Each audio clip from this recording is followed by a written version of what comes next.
বন্ধুরা, পূর্ণিমা কিচেনে আপনাদের সবাইকে স্বাগত। আজকে আমি ভেজ ডিমের রেসিপি নিয়ে চলে আসলাম আপনাদের সঙ্গে শেয়ার করতে। কিভাবে করি প্রথম থেকে শেষ পর্যন্ত সঙ্গে থাকেন। ভিডিওটা ভালো লাগলে লাইক কমেন্ট করতে একদম ভুলবেন না। ভেজ ডিমের রেসিপি করতে আমার পনির লাগবে। আমি এখানে সব কিছু গুছিয়ে নিয়েই চলে এসেছি। এখানে 2 কিলো দুধ নিয়েছি। এবার দুধটা আমি সুন্দর করে পনির আকারে কেটে নেব। এখন দুধটা আমি কি সুন্দর ফুটিয়ে নিচ্ছি। ভেজ ডিমের রেসিপি করতে গেলে এই পনিরটা একটু শক্ত করে বানিয়ে নিতে হবে, কারণ এই পনিরটা যদি নরম হয় তাহলে ডিমটা ভাজলে চুপসে যাবে, শক্ত হবে না। এজন্য আমি একটু কড়া পাক দিয়ে বেশি করে দুধটা নিলাম। আমার দুধটা ফুটানো হয়ে গেছে। আমি এই ফুটানো দুধের ভিতরে দিয়ে দিচ্ছি ছানার জল।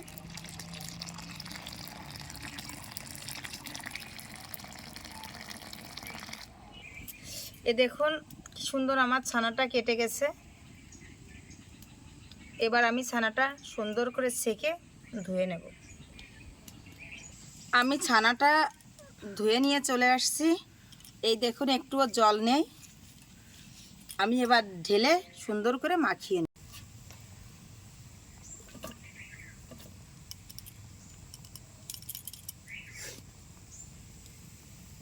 এই ছানাটা আমি এখন ভালো করে মাখিয়ে নেব। এই দেখুন ছানাটা আমি কত সুন্দর করে একদম মেখে নিয়েছি। আপনারাও মেখে নেবেন, না হলে পরে কিন্তু বানানো যাবে না। এই দেখুন কি সুন্দর আঠা আঠা হয়েছে, একদম ডাল বাটলে যেরকম আঠা হয় ঠিক তেমনই হয়েছে। এবার বানাতে অনেক মজা লাগবে। এর ভিতরে আরও মশলা দেব।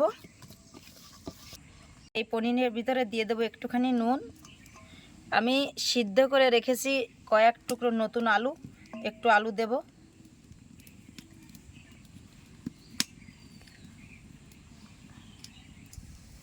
এ দেখুন এই সিদ্ধ আলুটা পনিরের মধ্যে দিয়ে পনিরটা আমি আরেকটু মাখিয়ে নেব। এই আলুটা খুব মিহি করে মেখে নিতে হবে, যেন কোনো গোটা বা দানা কিছুই না থাকে। এ দেখুন আমার মাখা হয়ে গেছে। এবার আমি আলু আর পনির দিয়ে আবার একটু সুন্দর করে মেখে নেব।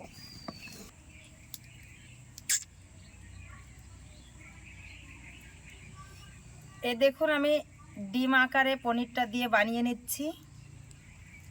এইভাবে একে একে আমি সবগুলো বানিয়ে নেব। এ দেখুন আমি একে একে সবই বানিয়ে নিচ্ছি। হয়ে গেছে এ দেখুন আমার ভেজ ডিম বানানো। এবার আমি রান্নাটা করব। এটা রান্নাটা করব স্পেশাল মশলা দিয়ে। কি কি মশলা আছে সেটা একবার দেখিয়ে দেব।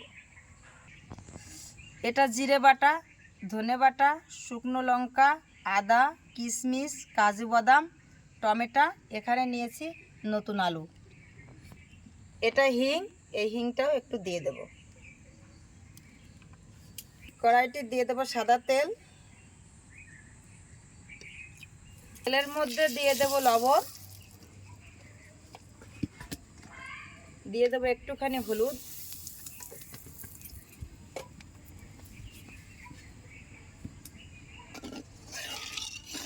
এই ডিমটা একটু হালকা আছে ভেজে নিতে হবে। আমি একে একে ডিমগুলো দিয়ে দেব।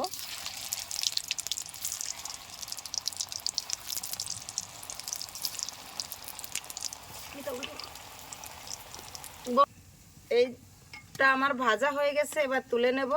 একবারে তো সব দিয়ে ভাজতে পারিনি, অল্প অল্প করে দিব, অল্প অল্প করে ভেজে নেব।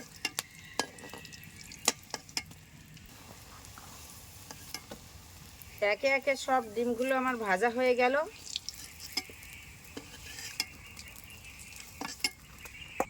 তেলের উপরে দিয়ে দেব গোটা জিরে,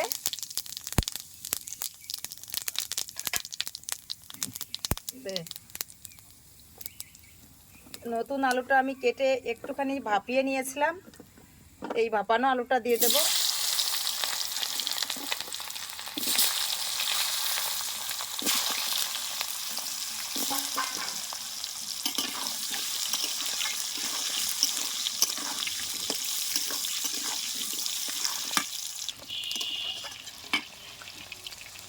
আলুটা আমার ভাজা হয়ে গেছে। ভাপানো আলু বেশি ভাজবো না। এই আলু ভাজার মধ্যে টমেটোটা দিয়ে দেব।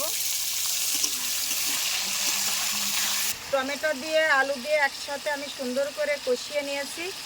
প্রথমেই কাজু বাদাম বাটাটা দেব, কিশমিশ বাটা, আদা বাটা, শুকনো লঙ্কা, জিরে, ধনে সব মশলাই একসঙ্গে দিয়ে সুন্দর করে আমি কষিয়ে নেব।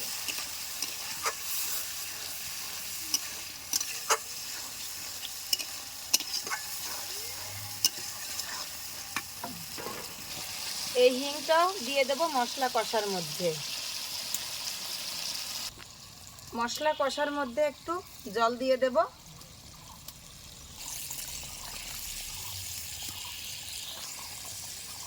লবণ দিয়ে দেব, হলুদ গুঁড়ো,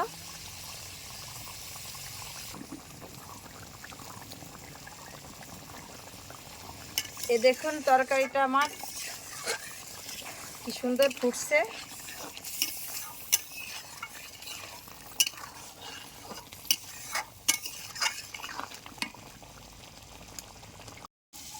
এ দেখুন আমার মশলাটা কি সুন্দর কষা হয়ে গেছে, জলটা শুকিয়ে মশলা থেকে তেল ছেড়ে দিয়েছে।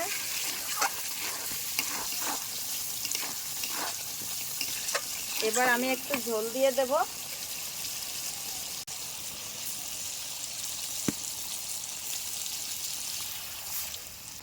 আমার ঝোলটা ফুটে গেছে, এবার ভেজে রাখা ডিমটা দিয়ে দেব।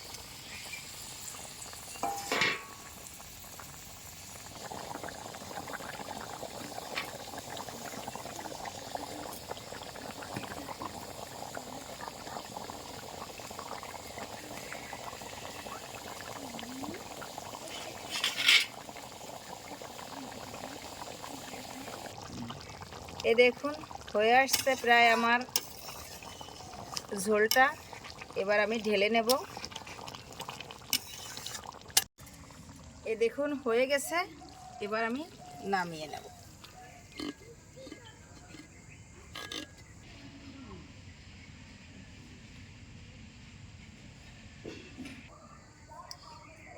রান্নাটা তো হয়ে গেছে। এবার আজকে যেহেতু নিরামিষ রান্না সেহেতু তো খাওয়াই যায়। আমি আর সুমি আসছে খাওয়ার জন্য।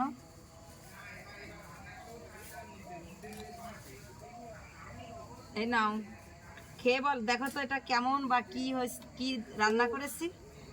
গরম রয়েছে তো।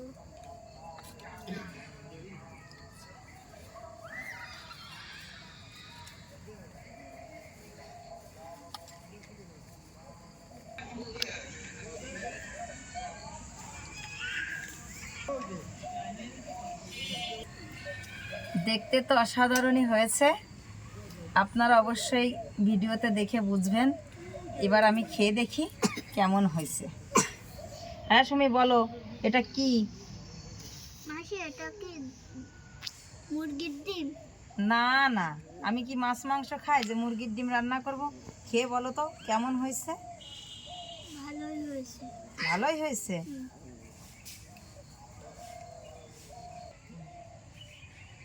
ডিমটা কেমন হয়েছে বলো তো সুমি।